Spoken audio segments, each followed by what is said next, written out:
over the last couple of years, and their album of last year, The Edges of Twilight, was their second album release. And this is their fourth tour of Australia too, so we're getting to know them quite well.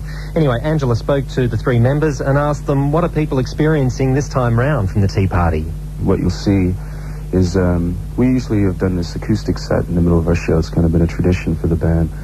And where it's gone now is I start off this acoustic song playing a hurdy-gurdy, which maybe some people might have seen on the Page Plant show.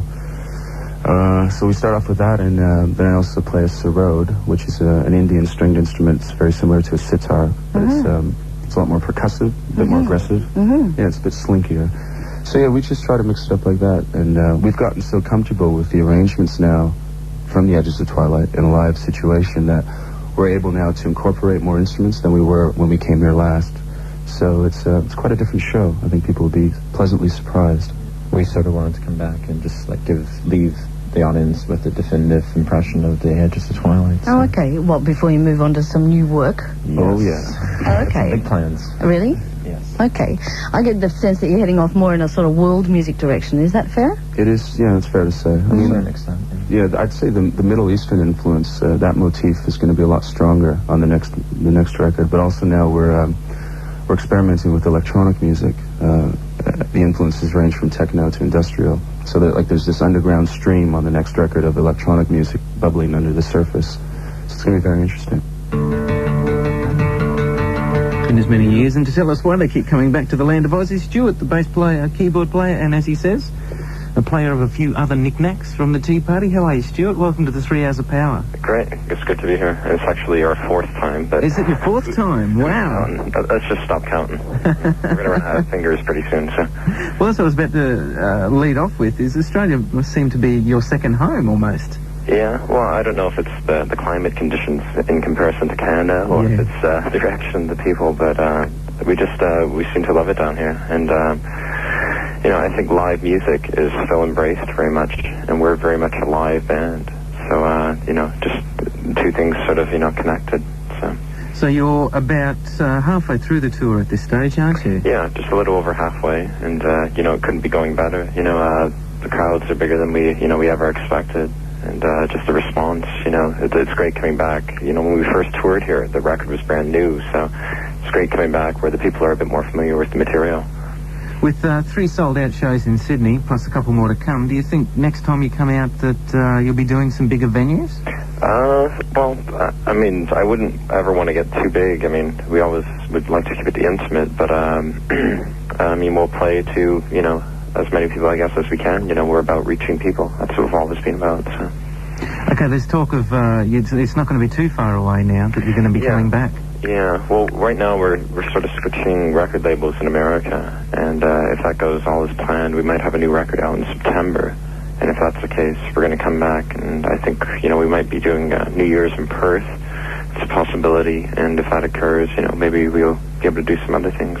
So what's the story after this leg of the tour? Where do you go from there? I've got a few days off, like a stopover in Hong Kong myself, but we're going to start working on some new material. We already have 5 songs demoed, and we're really excited because the next step the band is taking is quite a large one. I think it's going to set the precedent for the albums to come. We're including for the first time in a large way a lot of electronic music in our recordings, and it's sort of setting the way for our future anyway. So electronic as in you'll be playing more keyboards and stuff like that? Yeah, more keyboards, and I don't know if I had to define it, it might be industrial world music, or something along those lines. So we're trying to come up with a term for it. Maybe post-rock will claim that title maybe before anyone else can grab it. So.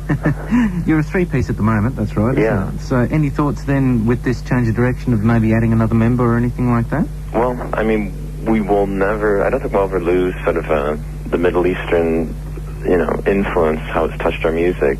So based on the songs that we've demoed already, we're contemplating bringing out perhaps another percussionist that can, like ourselves, double on a lot of different instruments. So, you can't just come into the band and play one instrument. That's not good enough. So, so that you mentioned in there that you've got an Eastern influence, which is quite prevalent in your music now. How does that, where did that come from? Is it something that's in the three of you guys, or...? Yeah, well, I think all three of us. I mean, we just realized early on how, I mean, some of it affects you in the same way, you know, that, you know, say a Delta blues song can affect you. You know, you realize the universality of it all. But there's just a certain mood that the scales imply, you know. It just sets a whole atmosphere, really, and it's a side of music that we're really interested in. So we're really interested in music with depth. You know, we're not trying to write music that you can wash your dishes to. You know, we're writing music that you can put headphones on, light up some substance, and, you know, just sort of drift away, you know.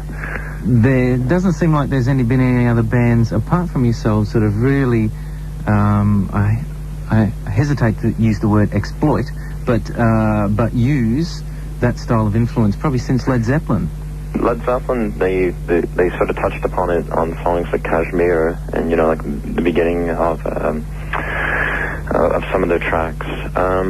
It was interesting, actually, this year, because we had a chance to play with Patient Plant in Montreal, and it was good for our detractors, I guess, because you could blatantly see how absolutely different the two bands were, because, you know, coming on right after us, you know, there was volumes of difference, you know, between the two groups. But I guess, if anything, we sort of embraced the essence that band had. I mean, they were, you know, musical explorers, and that's something we aspire to. And they kept on with the power, too. I mean, you guys have got a lot of power the way you play as well. Yeah, well, I mean, it's, I don't know if it just comes out naturally, but, I mean, it's something just that we're interested in, you know. We just seem to strap on a guitar or, you know, whatever, get behind the drums, and that's just what comes out, I guess.